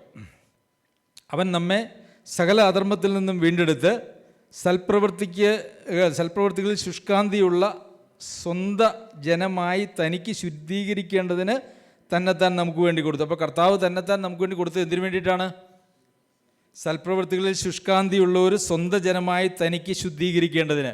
അപ്പോൾ കർത്താവ് സൽപ്രവൃത്തികളിൽ ശുഷ്കാന്തി എന്ന് പറഞ്ഞാൽ എന്താ? ഭയങ്കര ഉത്സാഹം, അല്ലേ? ആവേശം. താല്പര്യം എന്നുള്ളതല്ല, ആവേശം. സൽപ്രവൃത്തികൾ ചെയ്യുവാൻ ആവേശമുള്ള ഒരു ജനതയെ തനിക്ക് വേണ്ടി വിശുദ്ധീകരിക്കുക, എന്ന് വെച്ചാൽ തനിക്ക് വേണ്ടി വേർതിരിച്ചെടുക്കുക. ഈ ദുഷ്ടലോകത്തിൽ നിന്നും സൽപ്രവൃത്തികൾ ചെയ്യാൻ ഭയങ്കര താല്പര്യവും ആവേശവുമുള്ള കുറച്ച് ആളുകളെ തനിക്ക് വേണ്ടി വേർതിരിച്ചെടുക്കുന്നതിന് വേണ്ടിയാണ് കർത്താവ് എന്ത് ചെയ്തത്? ക്രൂശിന്മേൽ തനിക്ക് വേണ്ടി നമുക്ക് വേണ്ടി കൊടുത്തത്. എന്നിട്ട് അടുത്ത വാക്യം എന്താ പറയുന്നത്? ഇത് പൂർണ്ണ ഗൗരവത്തോടെ പ്രസംഗിക്കുകയും പ്രബോധിപ്പിക്കുകയും ശാസിക്കുകയും ചെയ്യുക. സംഗതി സഭാജീവിതം എന്ന് പറയുന്നത് ചില്ലറ കളിയല്ല കേട്ടോ. ആണോ? അല്ല. ആണോ മോളെ? അല്ല. എനിക്ക് സ്വർഗത്തിൽ ഇപ്പം എൻ്റെ അടുക്കൽ ഈ അടുത്ത കാലത്ത് ഒരാൾ വന്നു, സ്നാനപ്പെടണമെന്ന് പറഞ്ഞു. അപ്പം ഞാൻ ഇങ്ങനെയുള്ള കുറച്ച് കാര്യങ്ങളൊക്കെ, ഇത്രയും ആഴത്തിലേക്ക് പോയില്ല, പ്രാഥമികമായിട്ടുള്ള ചില കാര്യങ്ങളൊക്കെ ഞാൻ ആവശ്യപ്പെട്ടു. അതൊന്നും പറ്റില്ല എന്ന് പറഞ്ഞു. എന്തായാലും തുറന്നു പറഞ്ഞു എന്നുള്ളതിൽ എനിക്ക് വളരെ സന്തോഷമുണ്ട്. അപ്പം ഞാൻ ചോദിച്ചു, എന്തിനാണ് സ്നാനപ്പെടുന്നത്? എനിക്ക് സ്വർഗത്തിൽ പോകണമെന്ന് പറഞ്ഞു. ഞാൻ പറഞ്ഞു, അങ്ങനെ ഒരു താല്പര്യത്തോടെ സ്നാനപ്പെട്ടിട്ട് ഒരു കാര്യവുമില്ല. സ്വർഗത്തിൽ പോകുന്നതിന് യാതൊരു വക ഗ്യാരണ്ടിയും സ്നാനം നൽകുന്നില്ല. എന്നാൽ ആ സ്നാനത്തിൽ നാം മരിച്ചടക്കപ്പെട്ട് ഒരു പുതിയ സൃഷ്ടിയായി ക്രിസ്തുവേശുവിൽ ഇരിക്കുന്നുവെങ്കിൽ, ക്രിസ്തുവേശുവിൽ നടന്ന് ക്രിസ്തുവേശുവിൽ മരിച്ചാൽ ക്രിസ്തുവേശുവിൽ ഉയർത്തെഴുന്നേൽക്കും തൻ്റെ പ്രത്യക്ഷതയിൽ. അപ്പോൾ സ്നാനപ്പെടാൻ വന്ന ആളെ തിരിച്ചുവിട്ടിട്ടുണ്ട്. അടുത്ത കാലത്താണ് തിരിച്ചുവിട്ടിട്ടുണ്ട്. സ്നാനപ്പെടുത്തുകയില്ല എന്ന് പറഞ്ഞു. സങ്കടമൊക്കെ ആയി. പക്ഷേ ആ സങ്കടം സഹിക്കുകയല്ലാതെ വ്യർത്ഥമായ ഒരു വിശ്വാസത്തിലേക്കും ഒരു കാഴ്ചപ്പാടിലേക്കും തങ്ങളെ തന്നെ വഞ്ചിക്കുന്നതായിട്ടുള്ളൊരവസ്ഥയിലേക്കും നമ്മൾ ഒരാളെ തള്ളിവിടുവാനായിട്ട് പാടില്ല. യഥാർത്ഥ മാനസാന്തരവും തങ്ങളെ തന്നെ ത്യജിച്ച് ക്രൂശുമെടുത്ത് കർത്താവിൻ്റെ പിന്നാലെ സഭയെ ചുറ്റിപ്പറ്റി സഭയ്ക്ക് വേണ്ടി ജീവിക്കുവാൻ തയ്യാറുള്ള ഒരാളെ മാത്രമേ കർത്താവ് സ്വീകരിക്കുകയുള്ളൂ. അവരെ മാത്രമേ നമുക്ക് സ്നാനപ്പെടുത്താനും പറ്റുകയുള്ളൂ. പിന്നെ അപ്പോസ്തല പ്രവൃത്തികൾ 2-ാം അധ്യായത്തിൽ അതിൻ്റെ അവസാനത്തെ വാക്യം എന്താ? കർത്താവ് രക്ഷിക്കപ്പെടുന്നവരെ നിരംപ്രതി സഭയോട് ചേർത്തുകൊണ്ടിരുന്നു. അതെന്താ സഭയോട് ചേർത്തുകൊണ്ടിരുന്നു എന്ന് പറയുമ്പോൾ നമ്മളങ്ങനെ ചിന്തിച്ചാൽ നമ്മളെന്ത് പറയും? ഇന്ന് സ്നാനപ്പെടുന്നയാൾ നമ്മുടെ സഭയോട് ചേർന്നു അല്ലേ? രക്ഷിക്കപ്പെട്ട് നമ്മുടെ കൂമ്പാറയുള്ള സഭയോട് ചേർന്നു. അതിനപ്പുറം ഒരർത്ഥമുണ്ട്. സഭ എന്ന് പറഞ്ഞാൽ എന്താ? ക്രിസ്തുവിൻ്റെ ശരീരം അല്ലേ? ക്രിസ്തുവിൻ്റെ ശരീരമാണ് സഭ. അപ്പോൾ സഭയോട് ചേർത്തുകൊണ്ടിരുന്നു എന്ന് പറഞ്ഞാൽ അതിൻ്റെ അർത്ഥം ക്രിസ്തുവിനോട് ചേർത്തുകൊണ്ടിരുന്നു എന്ന് തന്നെയാണ്.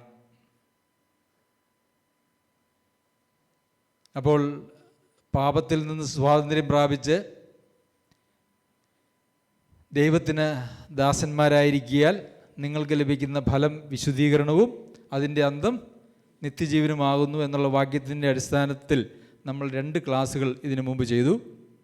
ഇത് സ്നാനത്തെ സംബന്ധിക്കുന്ന ഒരു ക്ലാസ്സും അതുപോലെ തന്നെ ആ കർത്താവിന് ദാസന്മാരായി ദൈവത്തിന് ദാസന്മാരായി ജീവിക്കുന്ന ജീവിതം എന്താണ് എന്നുള്ളതിനെക്കുറിച്ചുമാണ് ഇന്നത്തെ നമ്മുടെ ഈ വിഷയം എന്ന് പറയുന്നത്. അത് കൂടിയുമാണ്. എങ്ങനെയാണ് ദൈവത്തിന് ദാസന്മാരായിട്ട് ഒരാൾക്ക് ദാസ്യവൃത്തി ചെയ്യുക എന്ന് പറഞ്ഞാൽ എന്താ അർത്ഥം? ദാസൻ അല്ലെങ്കിൽ വേലക്കാരൻ, കൂലിക്കാരൻ അല്ലെങ്കിൽ അടിമ എന്നൊക്കെ പറഞ്ഞാൽ എന്താ അർത്ഥം? ഒരാളുടെ ഇഷ്ടം.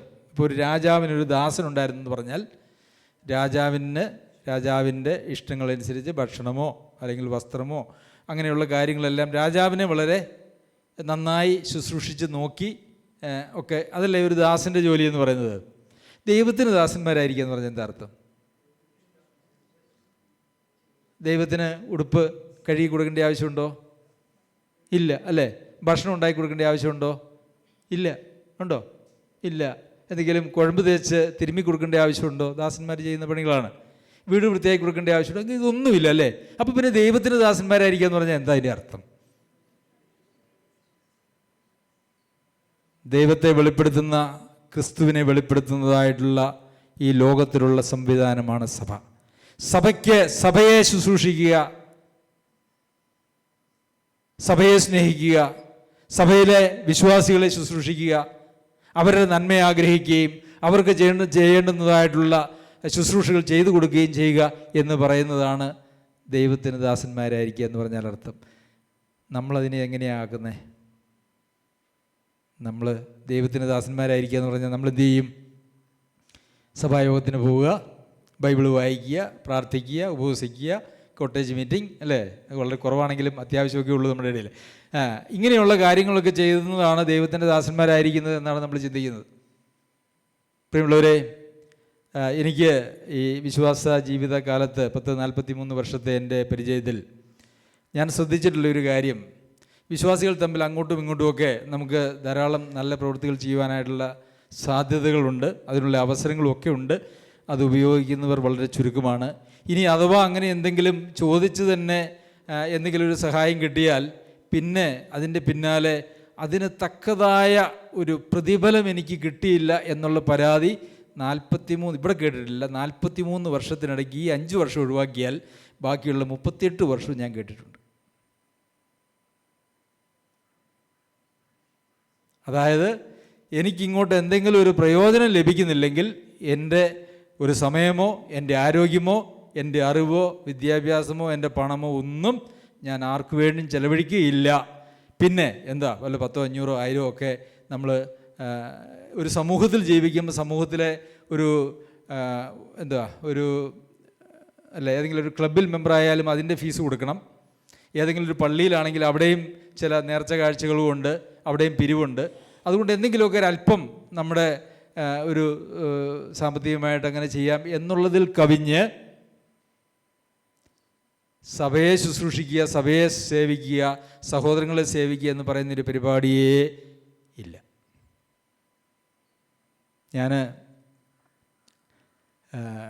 കഴിഞ്ഞ ഒരു 4-5 വർഷം മുമ്പ് അന്ന് ഞാനുണ്ടായിരുന്ന സഭയിലെ ഒരു അംഗത്തിന് ഒരു ഗൗരവമായിട്ടുള്ള അസുഖം വന്നു.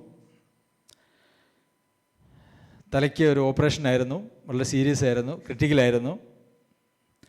അപ്പോൾ ആ സഹോദരന് ബന്ധുക്കളായിട്ട് ധാരാളം ആളുകളുണ്ട്, ഇഷ്ടം പോലെ ആളുകളുണ്ട്. വലിയ പ്രായമൊന്നുമുള്ള ആളുകളില്ല, എല്ലാവരും ഒരു 50 വയസ്സോ അതിൽ താഴെയുള്ള ആളുകളാണ്. ചേട്ടന്മാരും അനിയന്മാരും അങ്ങനെയൊക്കെ ഉള്ള ആളുകൾ. പ്രിയമുള്ളവരെ, ആശുപത്രിയിൽ കൊണ്ടുപോയത് ഞാനാണ്. അവരോടൊക്കെ അറിയിച്ചു, അവരെയും കൂട്ടിയാണ് പോയത്. ഏകദേശം 8, 7, 8, 9 ദിവസം ആശുപത്രിയിൽ കിടന്നിരുന്നു. അവരുടെ ബന്ധുക്കൾ ഒരാൾ പോലും ഒരു ദിവസം പോലും രാത്രിയിൽ തൻ്റെ സ്വന്തം സഹോദരന് വേണ്ടി ആശുപത്രിയിൽ നിൽക്കാൻ കൂട്ടാക്കിയില്ല. എല്ലാവരും ക്ഷീണമാണ്, ഉറക്കം വരും, ഉറക്കം പോയി കഴിഞ്ഞാൽ പിന്നെ അത് വലിയ പ്രശ്നമാണ് എന്നൊക്കെ പറഞ്ഞ് ഓരോ ഒഴിവുകൾ അങ്ങനെ പറഞ്ഞ് അങ്ങനെ അവിടെ നിന്ന് മാറി. ഒരു ദിവസം ആ സഭയിലെ ഒരു പയ്യൻ വന്ന് നിന്നു ഒരു ദിവസം രാത്രിയിൽ. അതല്ലാതെ ബാക്കിയുള്ള ദിവസമെല്ലാം ആ കൂടെ നിന്നത് ഞാനാണ്. ഇപ്പോൾ ഞാനെന്ന് ചോദിക്കട്ടെ, നമ്മുടെ ഉറക്കക്കുറവും പ്രശ്നങ്ങളും നമ്മുടെ ശരീരത്തിൻ്റെ വിഷയങ്ങളും എല്ലാം നമ്മുടെ സ്വന്തം മാതാപിതാക്കന്മാരോ സ്വന്തം മക്കളോ ആണെങ്കിൽ നമ്മൾ സഹിക്കില്ലേ? സഹിക്കൂല്ലേ? ഏത് കഷ്ടവും ഏത് പാതിരാത്രിക്കും ഏത് നഷ്ടവും എന്തും നമ്മൾ സഹിക്കും, നമുക്ക് വേണ്ടപ്പെട്ടവർക്ക് വേണ്ടിയാണെങ്കിൽ. ഈ ലോകത്തിൽ നമുക്ക് വേണ്ടപ്പെട്ട ഏറ്റവും വേണ്ടപ്പെട്ടതായിട്ടുള്ള ആളുകളാണ് നമ്മുടെ സഭയിൽ വീണ്ടും ജനനം പ്രാപിച്ച് ദൈവത്തെ സ്നേഹിച്ചും സേവിച്ചും നമ്മളോടൊപ്പം അപ്പം നുറുക്കുന്നതായിട്ടുള്ള വിശ്വാസികൾ. അത് കഴിഞ്ഞിട്ടേ അപ്പനും അമ്മയും മക്കളും ഒക്കെ വരുന്നുള്ളൂ. വചനപ്രകാരം അത് ശരിയാണ്. ശരിയാണോ സഹോദര? ശരിയാണ്. ബാബു സഹോദരനും അത് ശരിയാണ് എന്ന് സമ്മതിക്കുന്നു. ഈ ലോകത്തിലെ ഏറ്റവും വലിയ ബന്ധമെന്ന് പറയുന്നത് നമ്മളോടുകൂടെ അപ്പം നുറുക്കുന്നതായിട്ടുള്ള വിശ്വാസികളാണ്. അവരുടെ കാര്യം കഴിഞ്ഞിട്ടാണ് മറ്റൊരാളുടെ കാര്യം നമുക്ക് വരുന്നത്. എന്ന് വെച്ച് നമ്മുടെ വേറെ ആരെയും കൊണ്ടുപോകരുതെന്നോ ഒന്നുമല്ല. നിങ്ങൾക്ക് ഞാൻ പറഞ്ഞതിൻ്റെ അർത്ഥവും അതിൻ്റെ വ്യാപ്തിയും മനസ്സിലായി എന്ന് ഞാൻ വിചാരിക്കുന്നു. പാപത്തിൽ നിന്ന് സ്വാതന്ത്ര്യം പ്രാപിച്ച് ദൈവത്തിന് ദാസന്മാരായി ജീവിക്കുന്ന ആളുകൾ, അവർ ദൈവത്തിന് കൈയും കാലും കഴുകി കൊടുക്കാനോ തുണി കഴുകി കൊടുക്കാനോ ഭക്ഷണം ഉണ്ടാക്കി കൊടുക്കാനോ അല്ല പോകുന്നത്. അതൊക്കെ ചെയ്യേണ്ടത് ദൈവസഭയിലാണ്. ലിനിമോളെ, ബോധ്യമുണ്ടോ? ഉണ്ട്. ഓക്കെ. നമുക്ക് നമ്മുടെ ജീവിതത്തെ ഒന്ന് പരിശോധിക്കാം. നമ്മൾ എവിടെയാണ് നിൽക്കുന്നത്?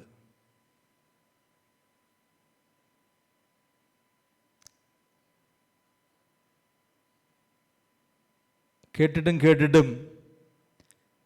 ഞാൻ വിചാരിക്കുന്നു ദൈവവചനം വളരെ കൃത്യതയോടെ നാം നമ്മുടെ സഭയിൽ പഠിപ്പിക്കുന്നുണ്ട്. എന്തെങ്കിലും മനസ്സിലാകാത്തതായിട്ടുള്ള കാര്യങ്ങളുണ്ടെങ്കിൽ അതിനെക്കുറിച്ച് സംശയങ്ങൾ ചോദിക്കുന്നവരും ആ സംശയങ്ങളൊക്കെ തീർത്തുമാണ് നമ്മൾ പോകാറുള്ളത്. ആരെയും പ്രസാദിപ്പിക്കാനോ ഒന്നും നമ്മൾ അതിനോടൊരല്പം പോലും വെള്ളം ചേർത്ത് ഇവിടെ ആരും വചനം പഠിപ്പിക്കുന്ന ആരും പഠിപ്പിക്കാറില്ല. അത് ഏറ്റവും കൃത്യമായിട്ട് തന്നെയാണ് പഠിപ്പിക്കുന്നത്. എല്ലാവരും അവകാശപ്പെടുന്നത് ഞങ്ങളൊക്കെ കൃത്യമായിട്ട് പഠിപ്പിക്കുന്നവരാണ് എന്നാണ്. എന്നാൽ നിങ്ങൾക്കിതിനകം അവരുടെ കൃത്യതയും നമ്മുടെ കൃത്യതയും മനസ്സിലായിട്ടുണ്ട് എന്ന് ഞാൻ വിചാരിക്കുന്നു. പ്രിയമുള്ളവരെ, അവസരം കിട്ടും പോലെ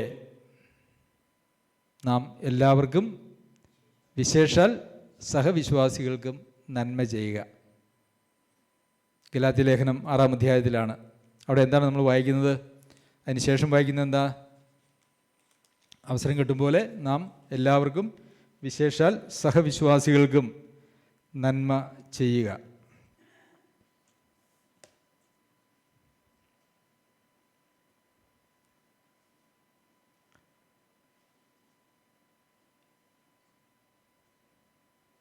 മനുഷ്യൻ വഞ്ചനപ്പെടാതിരിപ്പിൻ, ദൈവത്തെ പരിഹസിച്ചുകൂടാ. മനുഷ്യൻ വിതയ്ക്കുന്നത് തന്നെ കൊയ്യും. ജഡത്തിൽ വിതയ്ക്കുന്നവൻ ജഡത്തിൽ നിന്ന് നാശം കൊയ്യും. ആത്മാവിൽ വിതയ്ക്കുന്നവൻ ആത്മാവിൽ നിന്ന് നിത്യജീവനെ കൊയ്യും. നന്മ ചെയ്യുന്നതിൽ നാം മടുത്തു പോകരുത്. തളർന്നു പോകാഞ്ഞാൽ തക്ക സമയത്ത് നാം കൊയ്യും. ആകയാൽ അവസരം കിട്ടുമ്പോൾ നാം എല്ലാവർക്കും, വിശേഷാൽ സഹവിശ്വാസികൾക്കും നന്മ ചെയ്യുക. അപ്പോൾ നമ്മൾ എന്തിനെങ്ങനെ നോക്കിയിരിക്കണ്ടേ?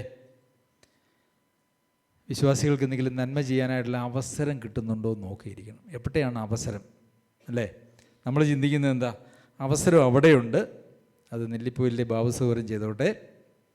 പിന്നെ ഇവിടെ ഒരു അവസരമുണ്ട്, അത് പടിഞ്ഞാറേക്കുടി ബാബു സഹോദരൻ ചെയ്തോട്ടെ. പിന്നെ ഇന്നയാൾക്കൊരു പ്രശ്നമുണ്ട്, അത് തമ്പി സഹോദരൻ ശാന്തിനഗർ ചെയ്തോട്ടെ. ഇങ്ങനെയല്ലേ നമ്മൾ പലപ്പോഴും ചിന്തിക്കുന്നത്? നമ്മളെല്ലാ അവസരങ്ങൾക്കും നമ്മൾ ബാക്കിയുള്ളവരിലേക്ക് ട്രാൻസ്മിറ്റ് ചെയ്യുകയാണ്, നമ്മൾ ട്രാൻസ്ഫർ ചെയ്യുകയാണ്. നമുക്ക് നമ്മുടെ ആ ഒരു കംഫർട്ട് സോൺ, അല്ലേ, ഉറക്കം പോകാനും വേദന സഹിക്കാനും സമയം കളയാനും മഴ നനയാനും വെയിൽ കൊള്ളാനും ഉറക്കളയ്ക്കാനും ഒന്നും നമുക്ക് പൈസ മുടക്കാനും ഇതൊക്കെ അതിനകത്ത് വരുന്ന കാര്യങ്ങൾ, ഇതൊന്നും നമുക്കങ്ങനെ വലിയ താല്പര്യമൊന്നുമില്ല. പ്രിയമുള്ളവർ, ഇതൊന്നും സഭാജീവിതമല്ല, ഇത് ദൈവത്തിൻ്റെ ദാസന്മാരായി ജീവിക്കുന്ന ജീവിതവുമല്ല. ഇതൊക്കെ വളരെ വ്യത്യാസമായിട്ടുള്ള കാര്യങ്ങളാണ്. നമുക്കൊരു പക്ഷേ ഒരു ചിന്ത നമ്മുടെ ഉള്ളിൽ കാണും, നമ്മൾ ദൈവവചന പ്രകാരം പോകുന്ന ഒരു സഭയാണ്. അല്ലല്ല കേട്ടോ, അല്ല. അങ്ങനെയൊന്നും ചിന്തിക്കേണ്ട. അങ്ങനെ ചിന്തിച്ച് നമ്മളെ തന്നെ വഞ്ചിക്കാതിരിക്കുന്നതാണ് നല്ലത്. ഉപദേശത്തിൽ നമ്മൾ വളരെ ഒരു പക്ഷേ കൃത്യതയുണ്ടായിരിക്കാം, എന്നാൽ ജീവിതത്തിൽ നമുക്കേറെ ഇനി സഞ്ചരിക്കുവാനായിട്ടുണ്ട്, ഏറെ സഞ്ചരിക്കുവാനായിട്ടുണ്ട്. പക്ഷേ ആ സഞ്ചാരത്തിൻ്റെ അടിസ്ഥാനം എന്ന് പറയുന്നത് സത്യമായൊരു ഉപദേശമാണ്. അത് നമുക്കുണ്ട്, ഞാൻ വിചാരിക്കുന്നു അത് നമുക്കുണ്ട്. പക്ഷേ നമ്മുടെ യാത്രയിൽ കർത്താവ് ദൈവത്തിൻ്റെ ദാസന്മാരായി നമ്മൾ ജീവിക്കാൻ പിച്ച വെച്ച് തുടങ്ങിയിട്ടേ ഉള്ളൂ. പിന്നെ ലിനിയെ ചുറ്റിപ്പറ്റിയുള്ള ജീവിതം, എന്തായാലും ഈ സഭയിൽ ഇങ്ങനെ മീറ്റിങ്ങിന് വരാൻ ഉള്ള ഭൗതിക സാഹചര്യം ഇല്ലാത്തതായിട്ടുള്ള ഒരു വ്യക്തിയാണ് സിജുവും ലിനിയും. ലിനിയെ ചുറ്റിപ്പറ്റിയുള്ള ജീവിതം എന്ന് പറയുന്നത്, ലിനിയുടെ ഭർത്താവ് കൂടെയുണ്ട്, അതുപോലെ തന്നെ അമ്മയും സിജുവിൻ്റെ അമ്മയും കൂടെയുണ്ട്, അല്ലേ? അപ്പോൾ ഈ സൽപ്രവൃത്തികൾ ആദ്യം തുടങ്ങേണ്ടത് എവിടെയാണ്? വീട്ടിലാണ്, ഭവനത്തിലാണ്. ഇവിടെ നിന്നും സ്നാനപ്പെട്ടു പോയതായിട്ടുള്ള ദിവ്യ എന്ന് പറയുന്നതായിട്ടുള്ളൊരു പെൺകുട്ടിയെ നിങ്ങൾക്കൊരു പക്ഷേ ഓർമ്മ കാണുമല്ലോ. ആ സഹോദരിയോട് പിന്നീട് ഒരിക്കൽ ഞാൻ വിളിച്ചിട്ട് ചോദിച്ചു, സഹോദരി എല്ലാവരും എന്ത് പറയുന്നു എന്ന് ചോദിച്ചപ്പോൾ ആ സഹോദരി പറഞ്ഞ മറുപടി എന്താണെന്നറിയാമോ? ഇംഗ്ലീഷിലാണ് പറഞ്ഞത്, എൻ്റെ ജീവിതത്തിലുണ്ടായിരിക്കുന്ന മാറ്റം കണ്ട് എല്ലാവരും ഞെട്ടിത്തെരിച്ചിരിക്കുകയാണ്. അതായിരിക്കണം നാളെ ലിനിയും ഞങ്ങളോട് പറയേണ്ടത്. എൻ്റെ ജീവിതത്തിലെ വ്യത്യാസം കണ്ടിട്ട് സിജുവും അമ്മയും ഷോക്ക്ഡ്, ഞെട്ടിത്തിരിച്ചിരിക്കുന്നു എന്നുള്ള സാക്ഷ്യമായിരിക്കണം കേൾക്കേണ്ടത്. അത് ലിനി മാത്രം പറഞ്ഞാൽ പോരെ, എനിക്കിപ്പോൾ സിജുവിനെ നേരിട്ട് പരിചയമുണ്ട്, ഞാൻ സിജുവിനോടും ചോദിക്കും. കാരണം പുതിയ സൃഷ്ടിക്ക് പഴയ മനുഷ്യൻ്റേതായിട്ടുള്ള യാതൊരു വക പ്രവൃത്തികളും ഉണ്ടാകാനായിട്ടില്ല. പഴയ മനുഷ്യനെ അവൻ്റെ പ്രവൃത്തികളോട് കൂടെ ഉരിഞ്ഞിക്കളഞ്ഞ് പരിജ്ഞാനപ്രകാരം പുതുക്കം പ്രാപിക്കുന്ന പുതിയ മനുഷ്യനെ ധരിച്ചിരിക്കുന്നു. ഭയങ്കര അർത്ഥവ്യാപ്തിയുള്ളതായിട്ടുള്ളൊരു കാര്യമാണ്. പഴയ മനുഷ്യനെ അങ്ങനെ തന്നെ നിലനിർത്തി അതിൻ്റെ പ്രവൃത്തികളോട് കൂടെ നിലനിർത്തി ജീവിക്കുക എന്ന് പറയുന്നത് ക്രിസ്തീയ ജീവിതമല്ല. അതിനെക്കുറിച്ച് ബോധ്യമുണ്ടോ? അമ്മ കൂടെയുണ്ട്, അമ്മ പ്രായം ഉള്ള ആളാണല്ലേ. പ്രായമുള്ള ആളുകൾ കൊടുക്കേണ്ടതായിട്ടുള്ള പ്രത്യേക പരിഗണനയും സ്നേഹവും അവരുടെ വൈകാരികവും മാനസികവും ശാരീരികവുമായിട്ടുള്ള അവരുടെ ആവശ്യങ്ങളെ പരിഗണിച്ച് അവരെ സന്തോഷമാക്കി സന്തോഷവതിയായി നിർത്തേണ്ടതിൻ്റെ ഉത്തരവാദിത്വം ലിനിക്കാണ്. അതുപോലെ തന്നെ സിജു എന്തെങ്കിലും ഒരു കാര്യം പറഞ്ഞാൽ ലിനി എന്ത് പറയും? കുടുംബജീവിതം എന്ന് പറയുന്ന വിഷയം വളരെ ഗൗരവമേറിയതും വളരെ സങ്കീർണവുമായിട്ടുള്ളൊരു വിഷയമാണ്. നമ്മളതിനെക്കുറിച്ച് പണ്ട് ജോസഫുകാരൻ ഒത്തിരി ഇവിടെ പറഞ്ഞിട്ടുണ്ട്. അതിനെക്കുറിച്ച് നമ്മൾ ആഴത്തിൽ പഠിക്കുകയും ചിന്തിക്കുകയൊക്കെ ചെയ്യേണ്ടത് ആവശ്യമാണ്. സിജു എന്തെങ്കിലും ഒരു കാര്യം പറഞ്ഞു ലിനിക്കത് അയോഗ്യമാണ് എന്ന് ചിന്തിച്ചാൽ എന്തു ചെയ്യും?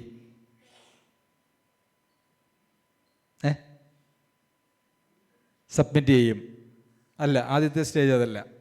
ആദ്യത്തെ സ്റ്റേജ് ദൈവത്തിൻ്റെ ഇഷ്ടം ഇന്നതാണ് എന്നാണ് ഞാൻ ധരിച്ചിരിക്കുന്നത്, എൻ്റെ പരിജ്ഞാനത്തിൽ ദൈവേഷ്ടം അതല്ല ഇതാണ് എന്നാണ് ഞാൻ ചിന്തിക്കുന്നത് എന്ന് പറയണം. അപ്പോൾ സിജു പറയും, അല്ല, ദൈവം എനിക്ക് തന്ന ബോധ്യം അങ്ങനെയല്ല മറിച്ചാണ് എന്ന് പറഞ്ഞാൽ സബ്മിറ്റ് ചെയ്താൽ മാത്രം പോരാ, അതിനോട് സഹകരിക്കണം. ചിലപ്പം സിജുവിൻ്റെ തീരുമാനം തെറ്റിപ്പോകാം. എന്തു ചെയ്യും? ഞാൻ അന്നേ പറഞ്ഞതാണ് ഈ പണിക്ക് നിൽക്കരുത്. പറയുമോ? പറയാൻ പാടില്ല. അതിൻ്റെ കോൺസിക്വൻസസ് ആയിട്ട് എന്തു വന്നാലും അത് ഒരുമിച്ച് സന്തോഷത്തോടെ കുറ്റപ്പെടുത്താതെ മുമ്പോട്ട് പോവുക. സമ്മതമാണോ? സമ്മതമാണ്. അതൊക്കെയും ഈ വക്രതയുള്ള തലമുറയുടെ രീതികളാണ്. ആ തലമുറയിൽ നിന്നും രക്ഷിക്കപ്പെടേണ്ടത് ആവശ്യമാണ്.